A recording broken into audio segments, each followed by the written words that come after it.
வணக்கம். இது நம்ம கிச்சன். நம்ம கிச்சனில் இன்றைக்கி நம்ம என்ன பண்ண போகிறோம்னா மிதி பாவக்காயில் கறி பண்ண போகிறோம். கறி ரொம்ப டேஸ்ட்டாக இருக்கும். யாரும் வேண்டானே வைக்க மாட்டா. இதை நீங்கள் பண்ணி உங்கள் குழந்தைகளுக்கு கொடுங்கோ. ஒரு பீஸ் கூட வேண்டான்னு விற்காம எல்லாம் ஒட்டை வழித்து சாப்பிட்டுட்டு போயிடுவோம்.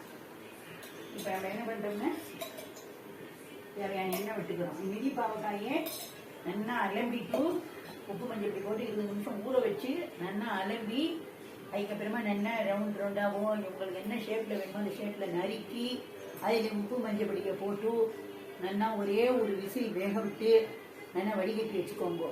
இல்லை அப்படின்னா உப்பு மஞ்சள் பிடிக்க போட்டு நல்லா பெசரி ஸ்டீம் குக் பண்ணிடுங்க. பண்ணி எடுத்து வச்சுக்கோங்க. அந்த மாதிரி நான் இதை பண்ணி எடுத்து வச்சுருக்கேன். இப்போ நான் எண்ணெய் விட்டுவிட்டேன். தேவையான எண்ணெய் விட்டுவிட்டேன். தேவையான கடுகு போடுறேன், உளுத்தம்பருப்பு போடுறேன். இதெல்லாம் பொரிஞ்சு வரட்டும். உளுத்தம்பருப்பு பொரிஞ்சு வரட்டும். உப்பு மஞ்சள் பொடி போட்டு எண்ணெய் வேக வச்சுருந்தாலும் நீங்கள் மஞ்சள் பொடி வேணால் வேண்டாம் அதை போட வேண்டாம். ஆனால் உப்பு கொஞ்சம் போட்டுக்குவோங்க. ஏன்னா வடிகட்டும் போது அந்த உப்பு வந்து கொஞ்சம் அந்த வடிகட்டுற ஜலத்தோட போயிடும்.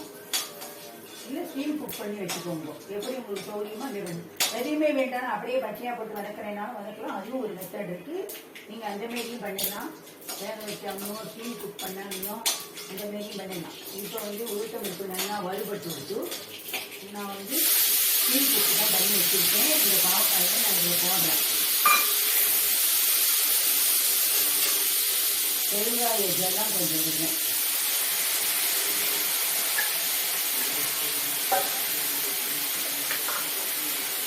இது உட்காந்தப்போ இது மறைச்சிருக்கிற கறிக்கு அரைக்கும் அளவு போதும். தனி மிளகாய் தூண்டு நான் இதை போட்டுவிட்டேன். இப்போ நான் வந்து இதுக்கு வெல்லம் போடுறேன். இன்னும் வெள்ளம்லாம் போடணுன்னா உங்களுக்கு தேவைப்பட்ட போடணும், போராட்டி விட்டுருங்க. ஆனால் வெல்லம் போட்டால் ரொம்ப நல்லா இருக்கும். துளியோடு வெல்லம் போடுறதுனால ஒன்றும் இதுவாகாது. அதுக்குள்ளேயே இது சேர்ந்து கொடுக்கும். ஏற்கனவே உப்பு அதில் எடுத்தனாலே நான் சுத்தமாக பார்த்து போட்டேன். நீங்களும் பார்த்து கொடுப்போங்க.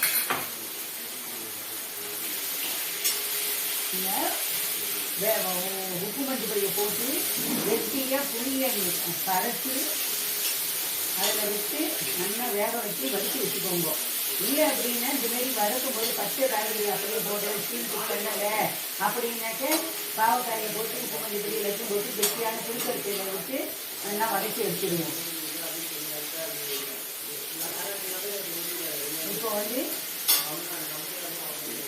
பாவக்காய் கறி வந்து மினி பாவக்காய் கறி ரெடி ஆகிடுச்சு. இதில் ஃபுல் ஃபைபர் இருக்குது. சுகர் பேஷண்ட் இருக்கவங்களுக்குலாம் ரொம்ப நல்லது. நீங்கள் கறி பாருங்கோ. நன்றி, வணக்கம்.